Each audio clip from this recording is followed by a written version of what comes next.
Hello, and thank you for joining us on another edition of your magazine program, Society News. Society News, where we bring to you some of the stories that your events, actually is of our beauty and of elegance in the society, and that is what we do on Society News. And tonight is not going to be anything different.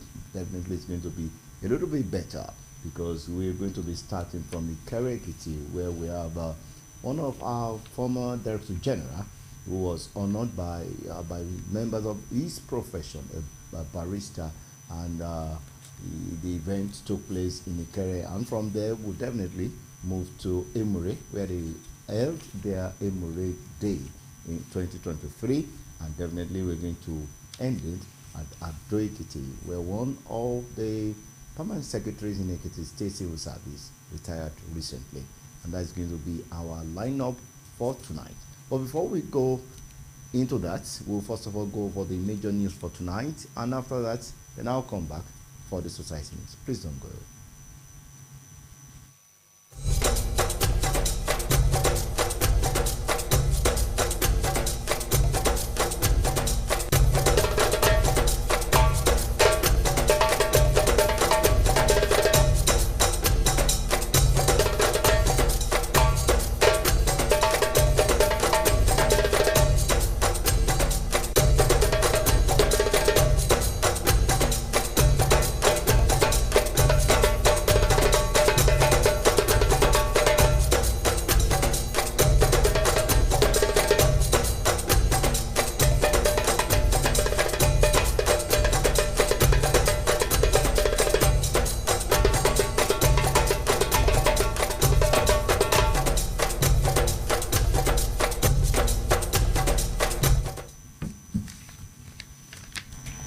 Thank you for joining us on the news tonight. My name is Tosin Olo.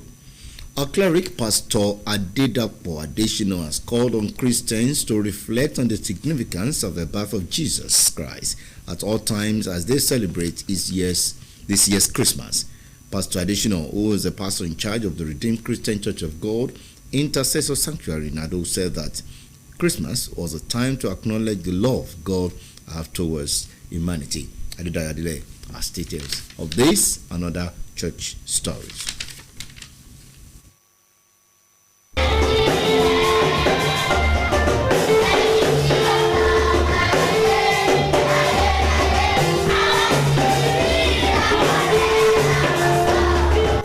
Pastor Adesina said that Christmas was a time to celebrate the birth of Jesus Christ and a time for Christians to amend their ways and toward the path of righteousness. The cleric enjoined Christians to render service unto God and humanity at all times, in whatever capacity that God has placed them. Jesus Christ is the reason for this season, because his birth brought salvation to mankind, it brought deliverance, it brought redemption. You can see that the whole world is in chaos today because we didn't follow the path of righteousness, we didn't follow the path of God. Pastor Adesina charged Christians to use the period of the Christmas celebration to seek greater tie with their Creator and strictly obey His word. So I want to advise our people that they should make Christ their solid rock, the basis of their home, the basis of their lives. That is the only thing that can bring peace to every family that there is disarray. Also at the Bride Assembly, Dolofin in Ado, Pastor Rotimi Senya dealt on the need for Christians to always praise and give thanks to God even in times of trials and tribulations. According to him, praising God always opens doors of blessings and breakthrough for people who believe in him. God declared in the book of Psalms, "Whoso offereth praise glorifieth me." So you can see how God takes praise. Whosoever offers praise is glorifying God. You know, God delights in praise. Do you know the scripture also says God inhabits the praises of his people? You know, when you are praising him, it attracts the presence of God. That is the main benefit you get from grace, is that God God is attracted. He noted that God, through his work of salvation, had made everything possible for mankind, urging Christians to have faith in God.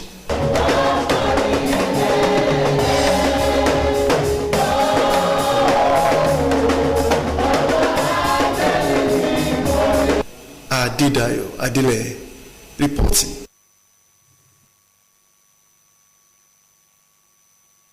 Lessons comes up tomorrow. The event, slated for 5 in the evening, will hold at the main theatre of Obafemi Awolowo Civic Center at Ado-Ekiti. And the 2023 edition of the Civil Service Week celebration in Ekiti will begin tomorrow at the with the head of service, Mr. Sunday Komolafe, featuring on the EKTV Current Affairs program Daybreak Nigeria by 9 in the morning. A press conference by the head of service will come up same day by noon. On Tuesday, December 19, there will be a novelty match between permanent secretaries and women in management by 4 in the afternoon at the Oluyemi Stadium in Ado. The interactive section will, with officials from grade level 2 to 6, will hold on Wednesday between 10 in the morning and noon at the Cultural Center in Ado, while officers on grade level 7 and above will come up same day between 9 and 3 in the afternoon. On Thursday, December 21, there will be an environmental sanitation across the MDAs. Same day, award to be given to outstanding civil servant by Governor Biodun Oyebanji. Juma service will hold on December 22, while the event will reach its climax with church service and Thanksgiving on December 24 at the Government House Chapel. Governor Biodun Oyebanji has been applauded for keeping his promise to uplift the broadcasting service of Ekiti State, BSES Ilokun Ado-Ekiti. The Association of Pensioners from BSES, led by its chairman, Mr. Femi Ajanaku, gave recommendation during a courtesy visit to the general manager, Mr. Olupopola Oluwashola Farmers, as this is. Mr. Ajanaku was a former station manager, Ifaki, expressed joy on the connection of the corporation to the national grid and said that the step would enable the station to serve the state better. He noted that the visit was to congratulate the management and staff of the station led by Mr. Popola on the remarkable feat. The station is fully back on air with the aid of the state government, since the station is now being connected with the national grid. We realized that most of the time the station has been a little bit of off-air or outage of transmission because of the power supply. But now that the station is now fully back, it makes us so happy, and that is why we are here. Also, a former director of programs in the corporation, Mr. Soji Adedoku, said that Governor Oyebanji took the bull by the horse to liberate the state-owned media outfit from collapse. He charged the management and staff to remain united in the task of taking the station to greater heights. I want to appreciate God in the life of our governor. I'm highly impressed by the virtue of what he has been able to do in the last 1 year. We are thanking God for his life. God in his infinite mercy will bless him, bless his family, and bless this administration. The general manager, Mr. Popola, in his response, thanked the retirees for their support and love. He expressed hope that the station would overcome its other challenges in due course. Prayers were offered for the government of Ekiti State during the visit. Onishola Thomas reporting.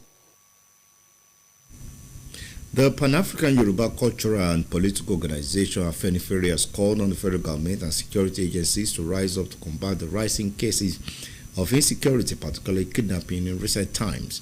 The call was contained in a statement by the National Public Secretary of the body, Mr. Jari Ajayi.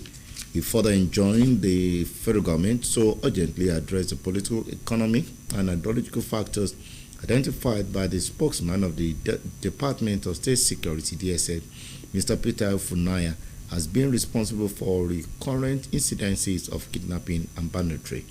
According to Afenifere, the call became imperative in view of the rising kidnap cases in Ekiti, Lagos, Ogun, Kwara, and some other parts of the country.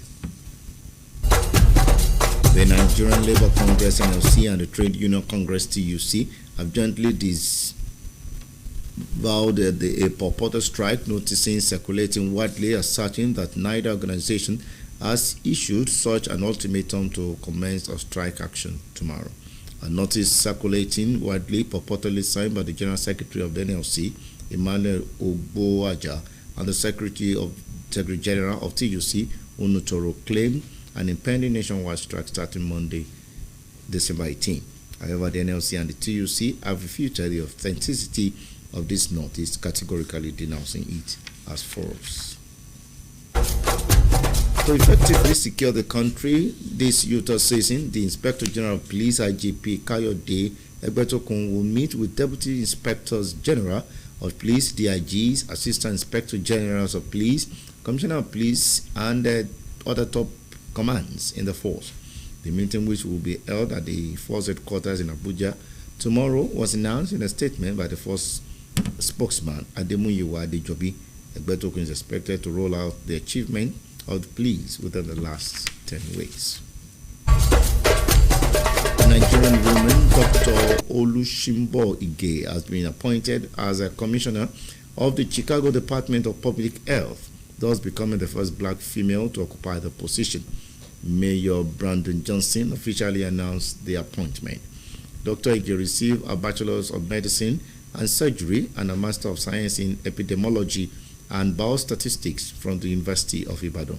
She also received a Master's in Public Health from the University of Manchester in the United Kingdom. As the size of the news tonight, we'll go on a short break now, and the society news will continue after now. Please don't go away.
Welcome back, and thank you so much for being part of the Society News tonight. Like I told you the other time, we're going to be starting with a story from Ikere Ekiti, and the story is about our former Director General of this station, and the person of Barrister Shina Awelewa, who was recently honored with an award for his contribution to the law profession, especially by the Nigerian Bar Association Ikere Ekiti branch.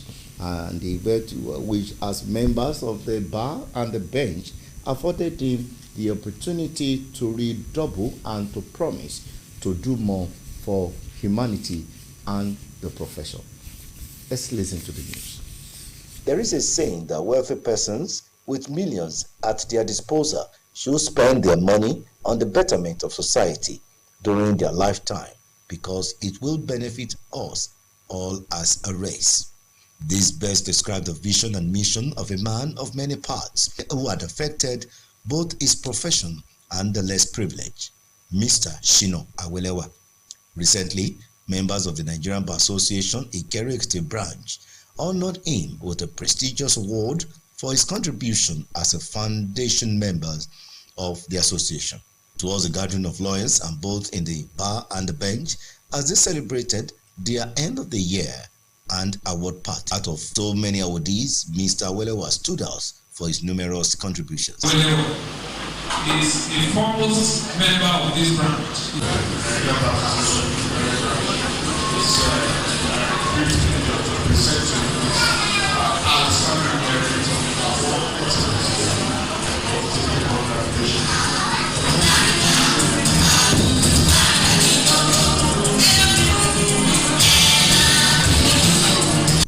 According to the chairman of the branch, Dr. Michael Afolayan, Mr. Awelewa is a philanthropist by excellence who contributed immensely to the achievement recorded in the association, hence the award.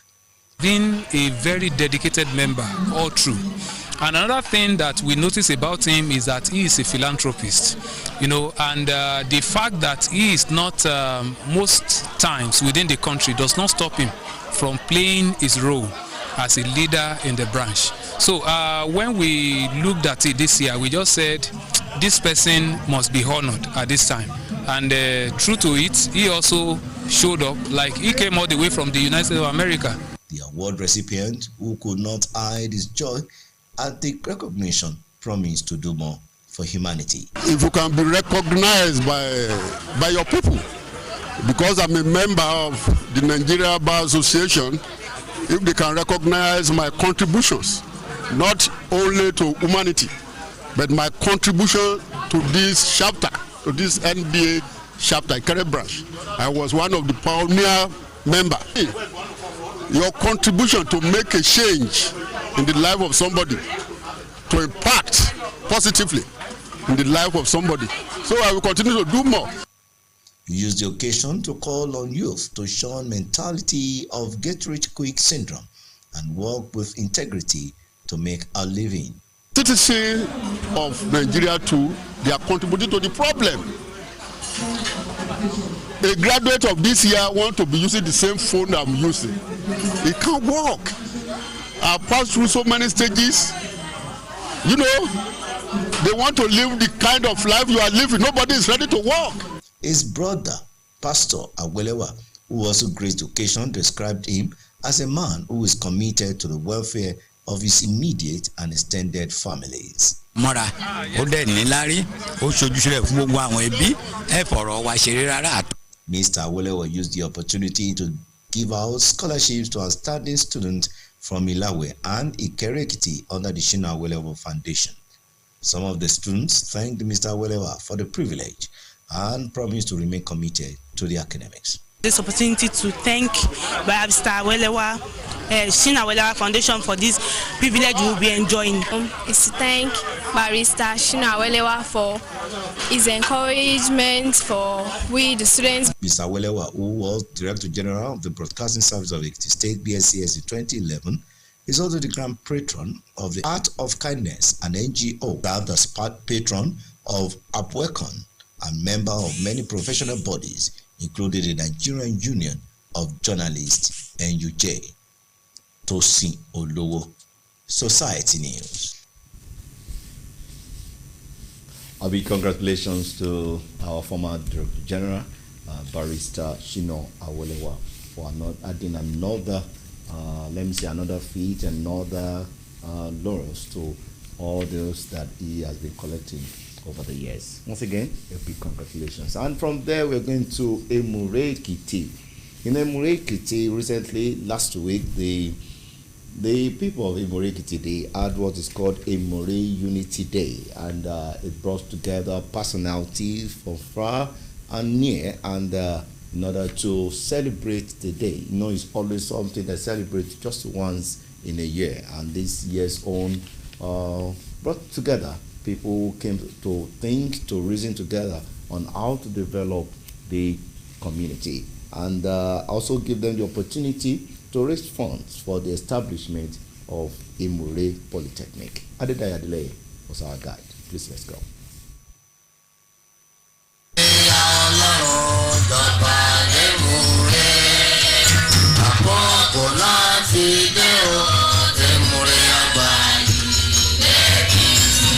Indigenes of Emure Ekiti at home and abroad, as well as well-wishers, have celebrated the 2023 Emure Unity Day amidst pomp and ceremony.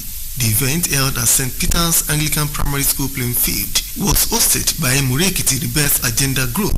The Elemure Oba Emmanuel Adebayo was accompanied to the venue of the event by his Olori, while EBIs and youth associations were not left out as they came out in their large numbers to witness the occasion.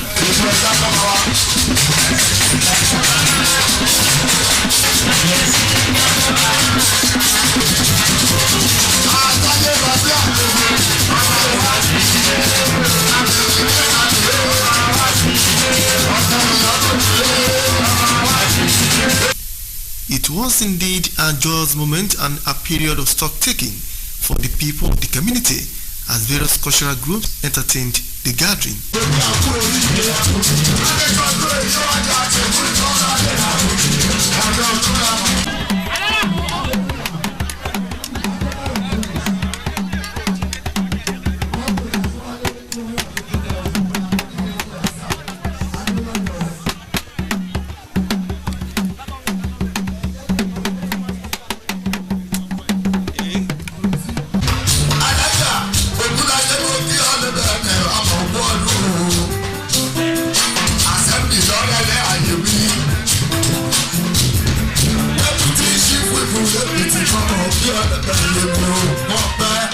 This year's Emure Unity Day was celebrated in grand style as it featured the launch of Emure Ekiti Polytechnic and award as well as recognition to some eminent personalities including Senator Yemi Adaramodu.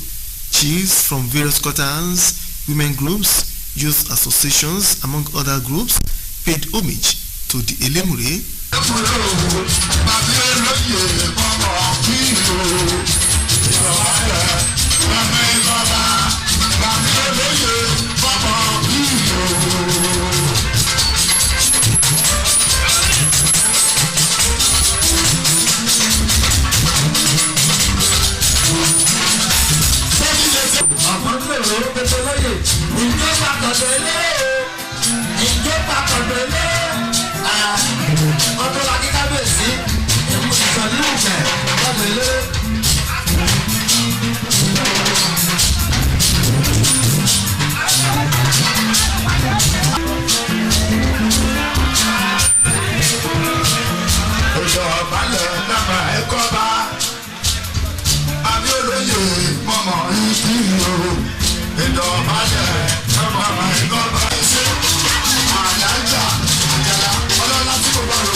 In his remarks, Oba Adebayo called for unity and peaceful coexistence among the people, adding that development will only thrive in an atmosphere devoid of rancor and acrimony.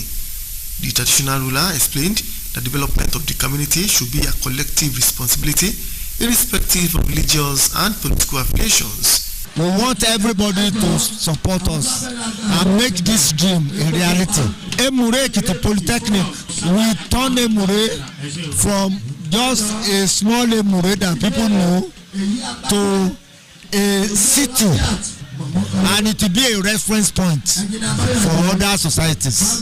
Governor Biodun Ibanji was represented by the Commissioner for Agriculture and Food Security, Mr. Ebenezer Boluwade, thanked the people for their support.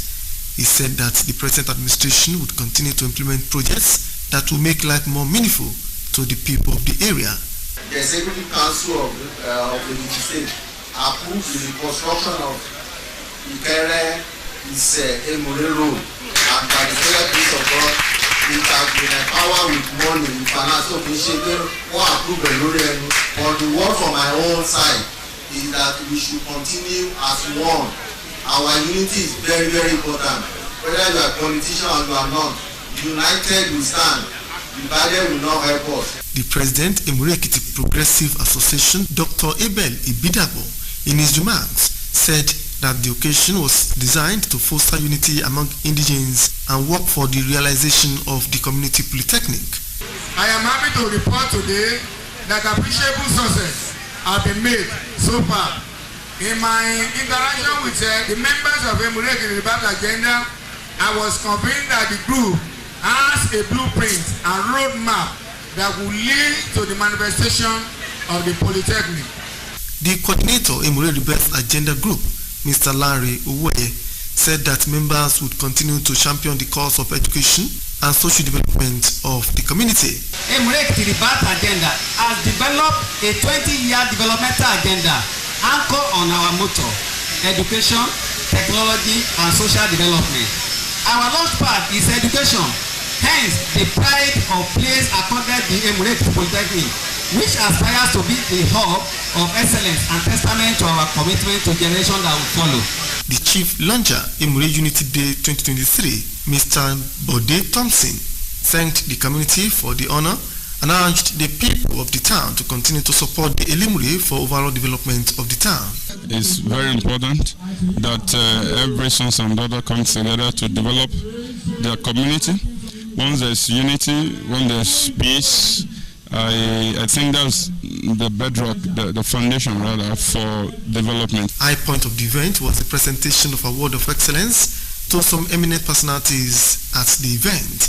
At every level, at every stage of my representation, they appreciate me. Contrary to the statements that they always say that Emure does not appreciate, I discovered that if you do very well, Emure will appreciate. I feel great.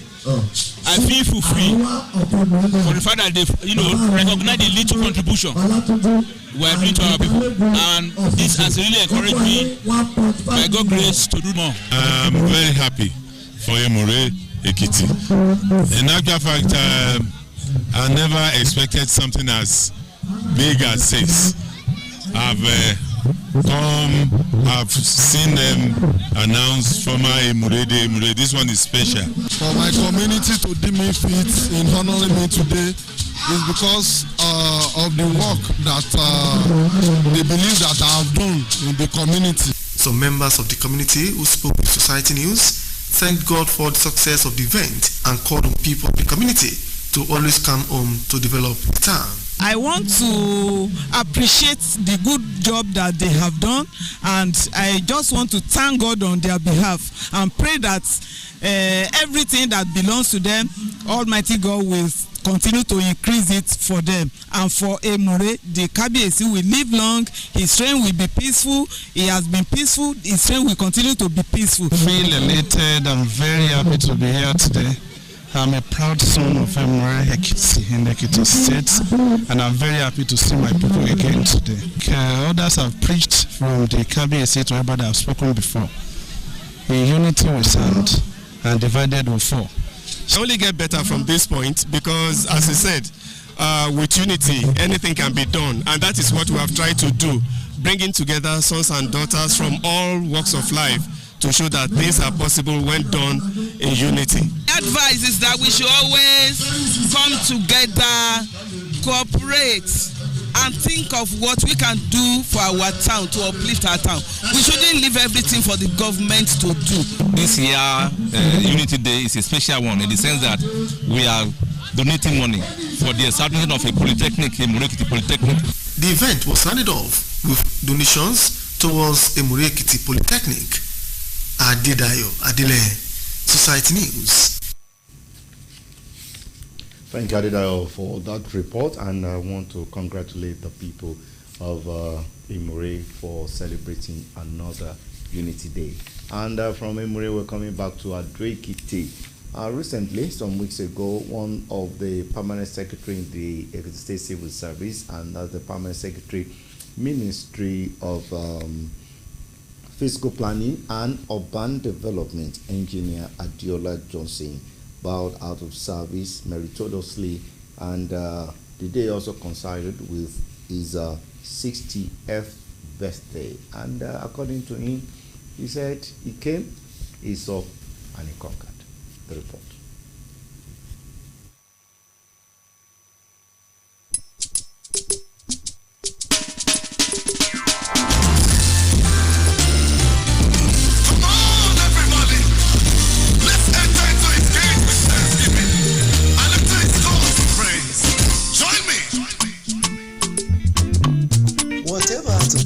They say must surely have an end.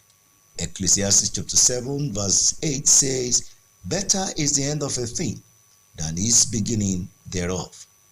This was a testimony of the retired permanent secretary, Minister of Fiscal Planning and Urban Development, Engineer Adiola Johnson, who retired from active service after 34 years.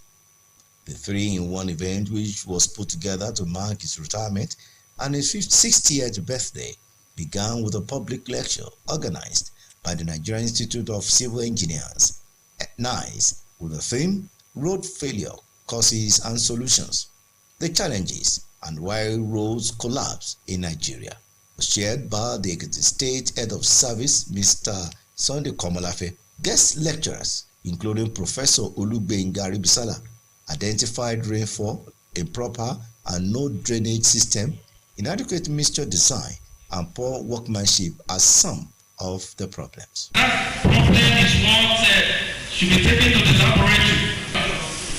Majority of road failures in Nigeria occur during or immediately after rainfall. Head of Service Komolafe described Engineer Diola as an accomplished engineer and astute administrator. He wished him well in his future endeavor. Having all these things, Engineer Diola serves the civil service with an unbroken record and with an unblemished record. The leader of NICE in Ekiti State, Engineer Ayodele Ayebusi, said the honor given to the celebrator was a result of his contribution to the growth and development of the profession. I want him to be a consultant to the generation that is upcoming. Because we can't expect this man at this tender age. When we are still learning, we are learning on the job. He has so many things in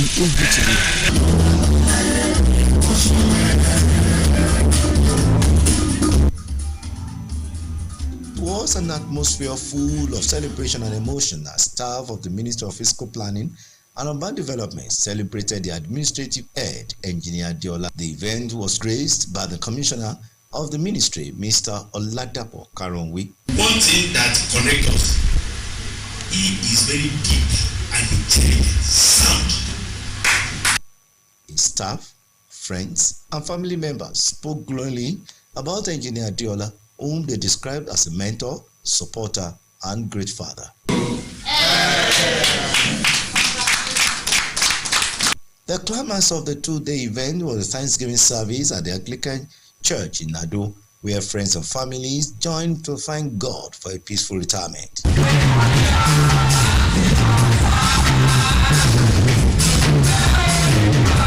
Guests were later entertained with different delicacies while enjoying soothing music from live band.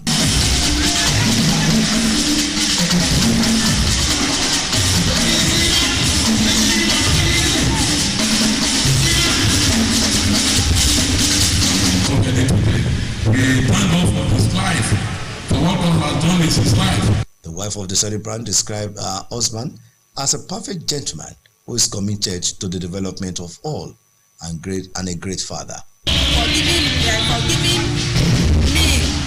the kind of man as my husband, as the father of my children. I would describe my father as a go-getter, highly principled. He set his mind to something and he would make sure that he works towards achieving whatever he has set his mind to.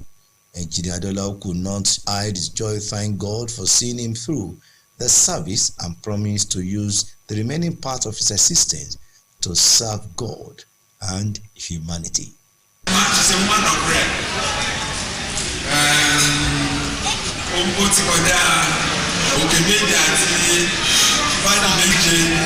To pray for me. She's a woman of prayer and her prayers have sustained me. So I thank her so much. Our children thank them so much.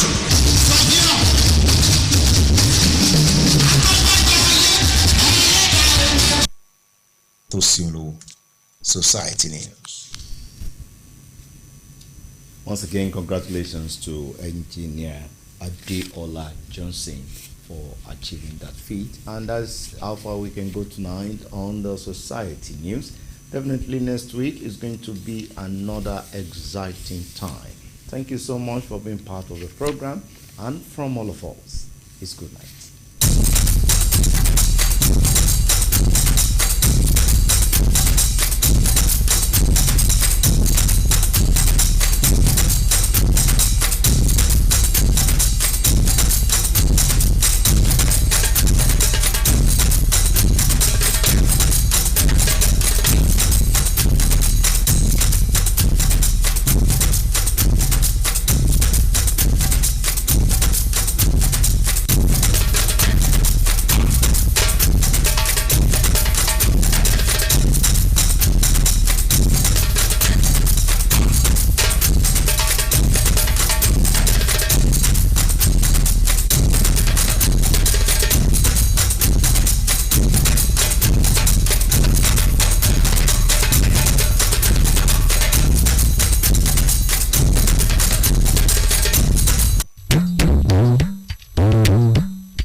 ẹ kalẹ̀ lásìkò ìsinmi ní ìsinmi aláyọ̀ ọ̀pọ̀ náà ni a ó ṣe ní kípẹ́ a ń kí pé ẹ káàbọ̀ sórí ìròyìn àwùjọ fún ti ọ̀sẹ̀ yìí níbi tí a ti máa mú àwọn ayẹyẹ yín lọ́pọ̀ ìjọpọ̀ wá sí òjìwòrán lọ́jọ́ mẹ́jọ fún ti ọ̀sẹ̀ yìí ọ̀nà mẹ́ta náà ni a ó dé láti mú ìròyìn àwùjọ wá fún yín níbi àkọ́kọ́ tí a ó kọ́ lọ ní ìlú Ìkẹrẹ́ ní tí wọ́n ti fi àmọ̀ yẹn dá ọ̀gbẹ́ni Awẹ́lẹ́wà lọ́lá tó ìpàdé gbèrègbè tó kó lágbo àjọ agbẹjọ́rò àti sísìn ọmọnìyàn nígbà tá a bá dé ìlú Èmùrè Èkìtì náà ni a ó ti gúnlẹ̀ níbi tí ìlú náà ti ṣe àjọ̀dún oríkádún Èmùrè Day fún ti ọdún yìí tó ń ṣe ètò ìkówójọ láti fi ṣe ìgbélárugẹ ìlú náà lẹ́yìn èyí ètò wẹ̀jẹwẹ̀mu àti ìfẹ̀yìntì ọ̀gbẹ́ni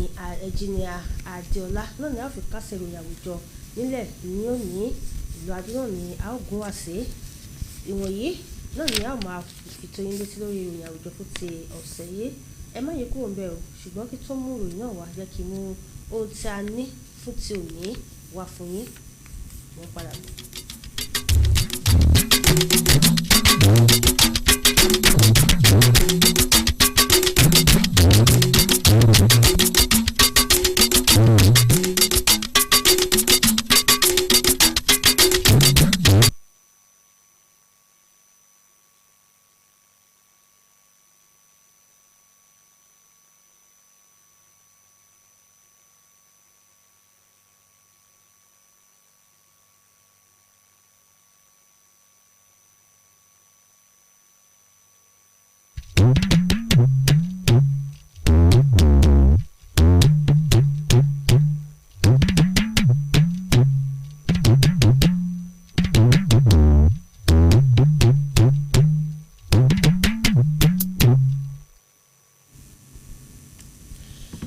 Ẹ̀kálẹ̀ ìròyìn lẹ́kùnrẹ́rẹ́ náà ni a mú wá fún yín. Òjíṣẹ́ Ọlọ́run kan pásítọ̀ Adédàpọ̀ Adésínà ti ké sí àwọn Kìrìsìtẹ́nì láti jẹ́ kí pàtàkì ìbí Jésù Kristi ó jẹyọ nígbà gbogbo níbi wọ́n ti ń ṣe ayẹyẹ ọdún Kérésì fún ti ọdún yìí. Pásítọ̀ Adésínà ẹni tí ó jẹ́ òjíṣẹ́ Ọlọ́run tó wà ní ìgbọ̀nù ìjọ Redeemed Christian Church of God Intercessor Sanctuary ìlú Adó sọ pé ọdún Kérésì ló jẹ́ àkókò láti mọ rírì ìfẹ́ tí Ọlọ́run ní sí ọmọnìyàn. Akọ̀wé wa Adédayọ̀ Adélẹ́yẹ Mábọ̀wá wípé pásítọ̀ Adésínà sọ pé ọdún Kérésì jẹ́ àkókò láti ṣe àjọyọ̀ ọjọ́ ìbí Jésù Kristi àti àkókò fún àwọn Kìrìsìtẹ́nì láti tún ọ̀nà wọn ṣe kí wọ́n sì tọ ipa ọ̀nà òdodo. Òjíṣẹ́ Ọlọ́run ọ̀hún rọ àwọn Kìrìsìtẹ́nì láti sin Ọlọ́run àti ọmọnìyàn ní ìgbà gbogbo ní ipòkípò tí Ọlọ́run bá fi wọ́n sí. Pásítọ̀ Adésínà rọ àwọn Kìrìsìtẹ́nì láti lo àkókò ayẹyẹ ọdún Kérésì fi bèrè ìbáṣepọ̀ tó gúnmọ́ pẹ̀lú Adẹ́dàá kí wọ́n sì gbọ́ràn sí ọ̀rọ̀ rẹ̀. Bákan náà ní Bride Assembly Ìdọ́lọ́fin nílùú Adó pásítọ̀ Rótìmí Sànyà tẹnumọ́ pàtàkì tí àwọn Kìrìsìtẹ́nì ṣe ní láti máa fi ìgbà gbogbo yin Ọlọ́run lọ́wọ́ rẹ̀ kódà lákòókò ìdánwò àti ìpèníjà. Gẹ́gẹ́ bí ó ṣe sọ oníyìn Ọlọ́run ní ìgbà gbogbo máa ń ṣílẹ̀kùn ìbùkún àti àlùyọ fún àwọn èèyàn tí ó bá ní ìgbàgbọ́ nínú rẹ̀. Ó ṣàlàyé pé Ọlọ́run nípa iṣẹ́ ìgbàlà rẹ̀ ti mú kí ohun gbogbo ó ṣeé ṣe fún ọmọnìyàn níbi ó ṣe rọ àwọn Kìrìsìtẹ́nì láti mú ìgbàgbọ́ wọn nínú Ọlọ́run.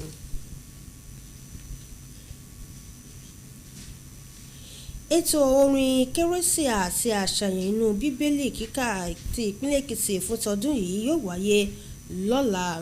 Ètò ọ̀hún tí wọ́n fi sí aago 5 ìrọ̀lẹ́ yóò wáyé ní gbọ̀ngàn Ọbáfẹ́mi Awólọ́wọ̀ Civic Center nílùú Adó Èkìtì. Àjọyọ̀ ọ̀sẹ̀ àwọn òṣìṣẹ́ ìjọba fún ti ọdún yìí ní ìpínlẹ̀ Èkìtì yóò bẹ̀rẹ̀ ní ọ̀la bí olórí àwọn òṣìṣẹ́ ọba ọ̀gbẹ́ni Sunday Akọmọláfẹ́ yóò ṣe kópa lórí ètò Daybreak Nigeria láago 9 òwúrọ̀. Olórí àwọn òṣìṣẹ́ ọba ọ̀hún yóò tún bá àwọn oníròyìn sọ̀rọ̀ láago 12 ọ̀sán yìí kan náà. Lọ́jọ́ ìṣẹ́gun ìdíje bọ́ọ̀lù apanilẹ́rìn kan yóò wáyé láàrin àwọn akọ̀wé àgbà lẹ́nu iṣẹ́ ọba àti àwọn obìnrin tí ó ń bẹ ní ipò aláṣẹ láago 4 ọ̀sán ní pápá ìṣeré Yẹmí Káyọ̀dé nílùú Àdó. Ètò ìfikùnlukùn pẹ̀lú àwọn òṣìṣẹ́ tó wà ní àkàsọ̀ kejì sí kẹfà yóò wáyé ní Cultural Civic Center nílùú Àdó lọ́jọ́rú láago 10 òwúrọ̀ sí aago 12 ọ̀sán kó tó kan àwọn òṣìṣẹ́ tó wà lákàsọ̀ kejì sí òkè láago 1 sí 3 ọ̀sán ọjọ́ yìí kan náà. Ètò gbálùmọ̀ yóò wáyé láwọn iléeṣẹ́ ẹ̀ka àti àjọ ìjọba lọ́jọ́bọ̀ àti pé lọ́jọ́ yìí kan náà ni gómìnà Bíọ́dún Ìbànjí yóò fún àwọn òṣìṣẹ́ kan tí ó fakọyọ lẹ́bùn. Ìsìn Júmà tí yóò wáyé ní ọjọ́ 22 oṣù yìí kí àṣekágbá ètò náà tó wáyé pẹ̀lú ìsìn ìdúpẹ́ lọ́jọ́ ìsinmi ọjọ́ 24 oṣù yìí nílé ìjọsìn tó wà nílé ìjọba. Wọ́n ti yòǹbo gómìnà Bíọ́dún Ìbànjí fún mímú ìlérí rẹ̀ ṣẹ láti gbé iléeṣẹ́ rédíò àti tẹlifíṣàn ìpínlẹ̀ Èkìtì BSS gòkè àgbà. Ẹgbẹ́ àwọn òṣìṣẹ́ fẹ̀yìntì iléeṣẹ́ BSS tí alága wọn ọ̀gbẹ́ni Fẹ́mi Àjànàkú ó sọ̀dí kan sára náà nígbà àbẹ̀wò kan tí wọ́n ṣe sí ọ̀gá àgbà iléeṣẹ́ yìí ọ̀gbẹ́ni Olúpọ̀pọ̀lá. Akọ̀ròyìn wa Olúṣọlá Thomas wà níbẹ̀ tí ká gbọ́ àbọ̀ rẹ̀.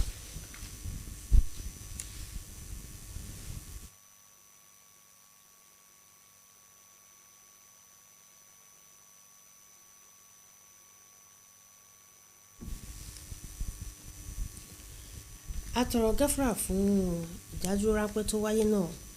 Ẹgbẹ́ Afẹ́nifẹ́re ti ké sí ìjọba àpapọ̀ àti àwọn àjọ ẹ̀ṣọ́ aláàbò láti jígìrì láti kápá àìsètò ààbò tí ó dágẹ́gẹ́ ní pàtàkì bí ìṣẹ̀lẹ̀ ìjínigbé ti ṣe ń peléke sí.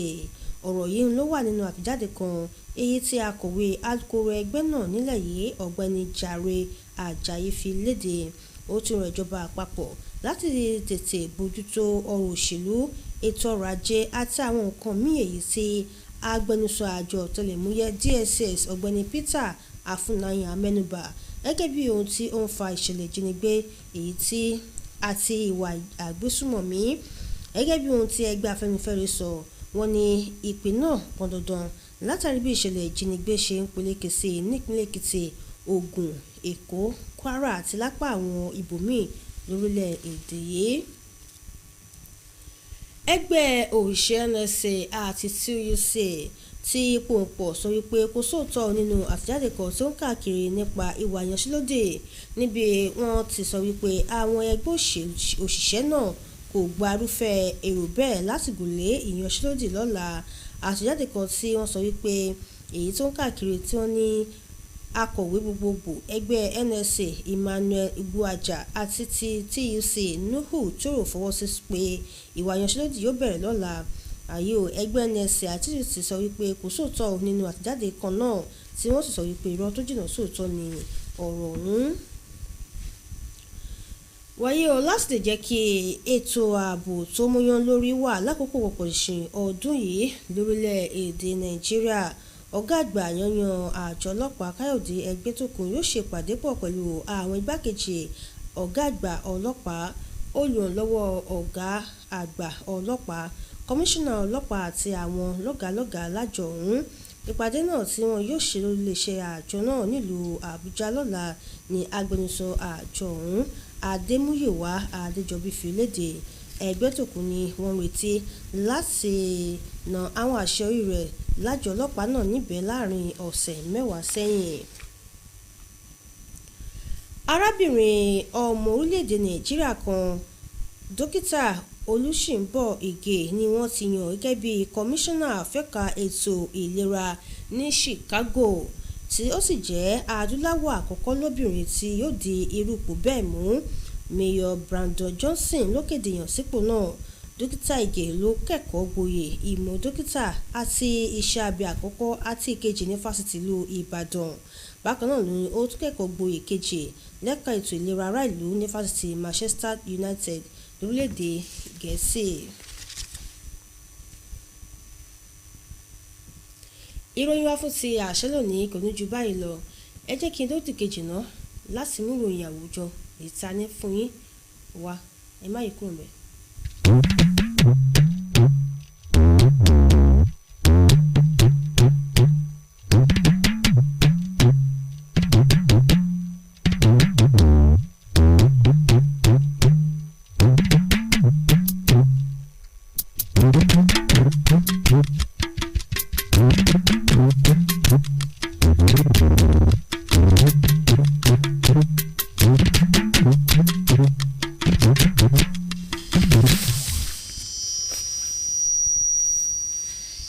Ẹ káàbọ̀ sórí ìròyìn àwùjọ.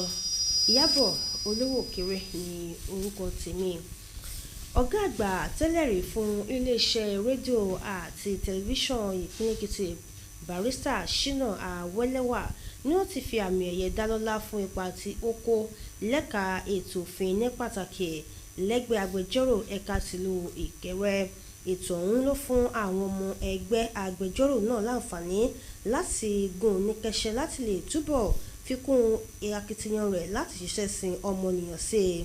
Akọ̀ròyìn wa Tósìn Olówó wà níbẹ̀ fún ìròyìn àwùjọ tó sì má bọ̀ wá wípé aṣàmọ̀ràn kan tí ó sọ pé ọlọ́rọ̀ èèyàn tó ní ẹgbẹ̀lẹ́gbẹ̀ mílíọ̀nù náírà lákàtà gbọ́dọ̀ lè ná fún ìgbélékè àwùjọ nígbà ayé rẹ̀ nítorí yóò jẹ́ àǹfààní fún gbogbo mùtúmùwà. Ọ̀rọ̀ yìí ló dára láti fi ṣàpèjúwe àfojúsùn àti ìlépa arákùnrin kan tí ó ti ń ní ipa rere lágbo akọ́ṣẹ́mọṣẹ́ rẹ̀ àti láàrin àwọn èèyàn tí ó kù díẹ̀ káàtó fún ẹni náà ní ọ̀gbẹ́ni Shina Awelewa. Ṣé láìpẹ́ yìí àwọn ọmọ ẹgbẹ́ agbẹjọ́rò ilẹ̀ yìí ẹ̀ka tìlú Ìkẹrẹ Èkìtì fi àmì ẹ̀yẹ dá lọ́lá fún ipa ribiribi èyí tí ó ti kó gẹ́gẹ́ bí ọmọ ẹgbẹ́ náà. Ó jẹ́ àpèjẹ àwọn agbẹjọ́rò níbi wọ́n ti ṣe àjọyọ̀ ayẹyẹ ìparí ọdún àti fífúnni lámì ẹ̀yẹ láàrin ọ̀pọ̀ àwọn èèyàn tí ó gbàmì ẹ̀yẹ ìdálọ́lá náà. Ọ̀gbẹ́ni Awelewa ló tayọ jù látàrí àwọn ipa lónìrànràn tí ó ti ní gẹ́gẹ́ bí alága ẹgbẹ́ agbẹjọ́rò nílùú Ìkẹrẹ ọ̀mọ̀wé Michael Afọláyan ti sọ.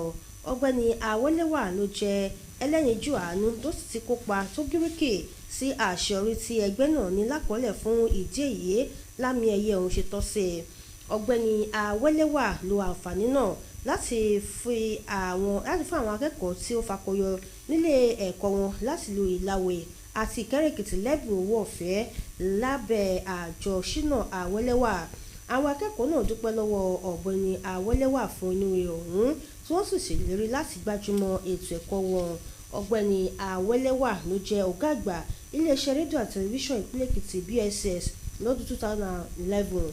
Bákan náà ni ó jẹ́ bàbá ìsàlẹ̀ àjọ kan tí kìí ṣe ti ìjọba Heads of Cabinet àti bàbá ìsàlẹ̀ ẹgbẹ́ àpẹ́kàn àti ọ̀pọ̀ ẹgbẹ́ akọ́ṣẹ́mọṣẹ́ tó fi mọ́ ẹgbẹ́ akọ̀ròyìn LUJ. Ìlú Èmùrè Èkìtì ló kún pitimu fún àwọn wọ̀kìlúmọ̀ èèyàn láti tòsí àṣẹ ọ̀nà jíjìn rere tó wá láti ṣe ayẹyẹ àjọ̀dún oríkádún Èmùrè Day fún ti ọdún yìí. Ibi ètò ọ̀hún ni ìkówójọ ti wáyé láti ṣèdásílẹ̀ ilé ẹ̀kọ́ gbogbonìṣe Èmùrè. Akọ̀ròyìn wa Adédayọ̀ Adélẹ́yẹ wà níkàlẹ̀ fún ìròyìn àwùjọ kágbọ́ àbọ̀ ohun tí mo wà. ìyá ọlọ́run jọba Èmùrè àkókò láti dé o Èmùrè àgbà àwọn olùgbé ìlú Èmùrè Èkìtì nílẹ̀ àti lókè òkun pẹ̀lú àwọn afẹ́nifẹ́re ti ṣayẹyẹ Èmùrè Unity Day fún ti ọdún yìí pẹ̀lú tìlùtìfún àti ayẹyẹ tó fẹ̀jú kẹ̀kẹ́. Ètò ọ̀hún tó wáyé ní pápá ìṣeré iléèwé alákọ̀ọ́bẹ̀rẹ̀ St Peter's Anglican Primary School ní ẹgbẹ́ Èmùrè Èkìtì Rebirth Agenda Group ti jẹ́ olùgbàlejò. Kábíyèsí Elémùrè Ọba Emmanuel Adébáyọ̀ làwọn olórí rẹ̀ bá kọ̀wọ́rìn wá síbi ètò náà lóhun tí kò yọ àwọn ẹbí àtẹgbẹ́ àwọn ọ̀dọ́ sílẹ̀ ní wọ́n ṣe jáde lọ́pọ̀ yanturu fétò náà. ó jẹ́ àkókò ayọ̀ àti àkókò ìṣirò àṣeyọrí fáwọn èèyàn ìlú ọ̀hún ní báwọn onírúurú ẹgbẹ́ ìbílẹ̀ ṣe dáwọn èèyàn lára yá.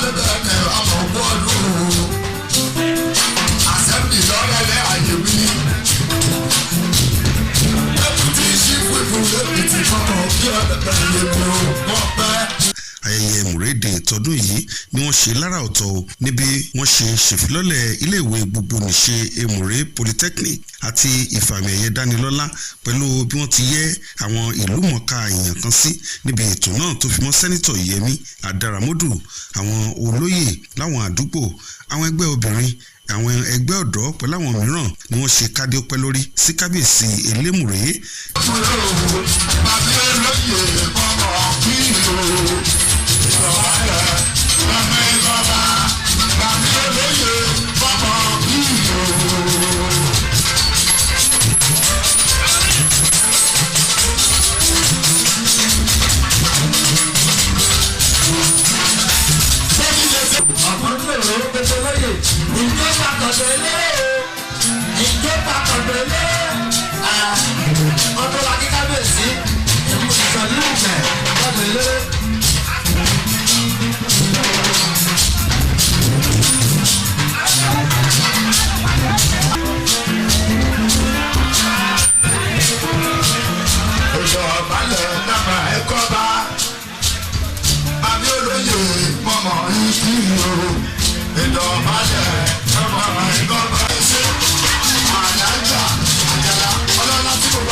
Nínú ọ̀rọ̀ rẹ̀, Ọba Adébáyọ̀ pè fún ìṣọ̀kan àti ìbáṣepọ̀ àlàáfíà láàrin àwọn èèyàn ìlú ọ̀hún, bó ti ní ibi tí àlàáfíà bá wà nìkan ni ìtẹ̀síwájú ti lè wáyé. Orí adé náà ṣàlàyé pé ìdàgbàsókè ìlú ọ̀hún ló gbọ́dọ̀ jẹ́ ojúṣe gbogbo ènìyàn láì fi tẹ̀sìn tàbí ti ọ̀rọ̀ òṣèlú ṣe. Pẹ̀lú eléyìí tí a ṣe yìí, a dúpẹ́ lọ́wọ́ lọ́pọ̀lọpọ̀. Èmùrè ò lè dá àkọ́kọ́ ṣe o láì fara ti ìjọba ìjọba Èkìtì àti ìjọba federal.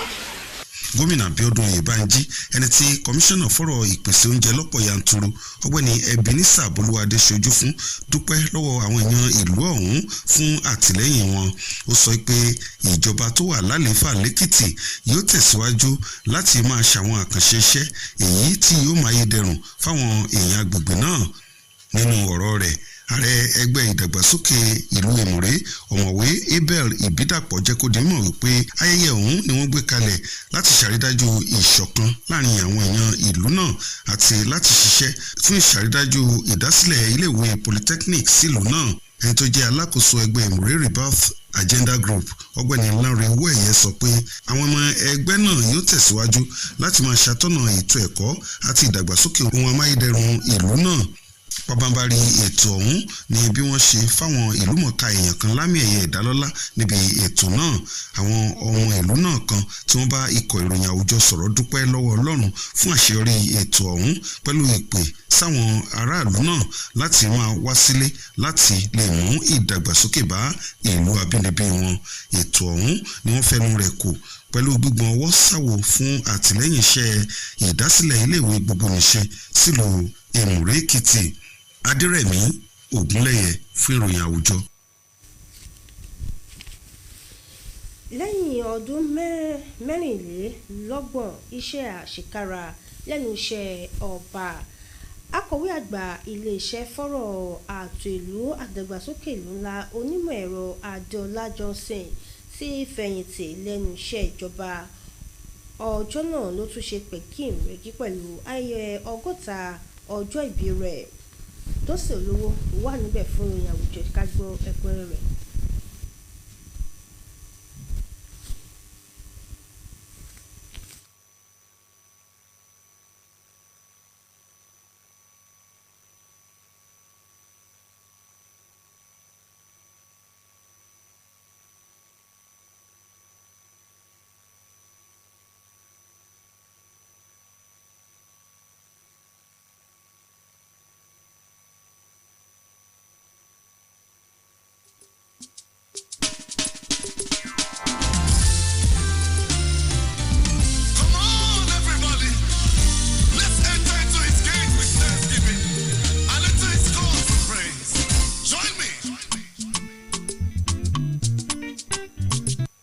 ohunkóhun tó bá ní ìbẹ̀rẹ̀ dandan ni kó ní òpin. Ìwé oníwàásù orí 7 ẹsẹ̀ 8 sọ pé òpin nǹkan sàn ju ìpilẹ̀ṣẹ̀ rẹ̀ lọ. Èyí ni ẹ̀rí akọ̀wé àgbà tó ti fẹ̀yìntì nílé iṣẹ́ fọ́rọ̀ àtòlú àti ìdàgbàsókè ìlú ńlá onímọ̀ ẹ̀rọ Adéọlá Johnson lẹ́yìn tó ti fẹ̀yìntì lẹ́nu iṣẹ́ ọba lẹ́yìn tó ti lo ọdún 24 lẹ́nu iṣẹ́. Ètò oníbẹ̀ta ọ̀hún ni wọ́n gbé kalẹ̀ láti sàmì ìfẹ̀yìntì rẹ̀ lẹ́nu iṣẹ́ àti láti sàmì ayẹyẹ 60 ọdún ọjọ́ ìbí rẹ̀. Ètò náà tó bẹ̀rẹ̀ pẹ̀lú ìdánilẹ́kọ̀ọ́ látọwọ́ àwọn akọ́ṣẹ́mọṣẹ́ onímọ̀ ẹ̀rọ civil engineers pẹ̀lú àkórí àwọn ohun tó ń ṣokùnfà àwọn ọ̀nà tó ń bàjẹ́ àti ọ̀nà àbáyọ ìpèníjà àti ìdí táwọn ọ̀nà fi ń bàjẹ́ ní Nàìjíríà. Ni olórí àwọn òṣìṣẹ́ ọba nípìnlẹ̀ Èkìtì ọ̀gbẹ́ni Sunday Kọmọláfẹ́ ti jẹ́ alága olùdánilẹ́kọ̀ọ́ níbi ètò ọ̀hún. Ọ̀jọ̀gbọ́n Olúgbénga Àríbísálà júwe òjò, àìsí ojúṣàn omi tàbí ojúṣàn omi tí kò dára tó fi mọ́ àìsàn owó ọ̀yà tó dára fáwọn òṣìṣẹ́ pẹ̀lú àwọn ohun mìíràn bí ara àwọn ìṣòro. Olórí òṣìṣẹ́ ọba ìpínlẹ̀ Èkìtì ọ̀hún júwe onímọ̀ ẹ̀rọ Adéọlá bíi onímọ̀ ẹ̀rọ tọ́lọ́run gbà fún àti olùṣàkóso tó múnádóko tó sì gbàdúrà ìṣerere fún fáwọn ìdáwọ́lé rẹ̀ ọjọ́ iwájú. péjọ kọ́kọ́ tó túbọ̀ fà pé gbogbo tó bá ní ìbẹ̀rẹ̀ ó máa ń lópin. òun náà la ṣe ń bá ẹnjìnà Adéọlá ṣe yọ̀ ló ń torí pé ìrìn àjò bí ọdún 24 iṣẹ́ ìjọba ó dópin lọ díẹ̀díẹ̀. gbọ́n a bá yọ pé ó bẹ̀rẹ̀ láyọ̀ àti àlàáfíà ó sì parí láyọ̀ àti àlàáfíà. ó sì lo gbogbo ọdún tá à ń sọ kò ṣú sága kò sí oko tó ṣe tó jẹ́ òdì bàjẹ́. ó ń lọ pẹ̀lú ayọ̀ pẹ̀lú ìdùnnú náà la ti jó. Adarí àjọ NICE lẹ́kìtì onímọ̀ ẹ̀rọ Ayọ̀délé Ayégbùsì sọ pé ìbọlá fún tí wọ́n fún ọlọ́jọ́ ìbí náà ní kò ṣẹ́yìn pa ribiribi tó ti kó sọ̀rọ̀ ìdàgbàsókè iṣẹ́ tó yàn láàyò.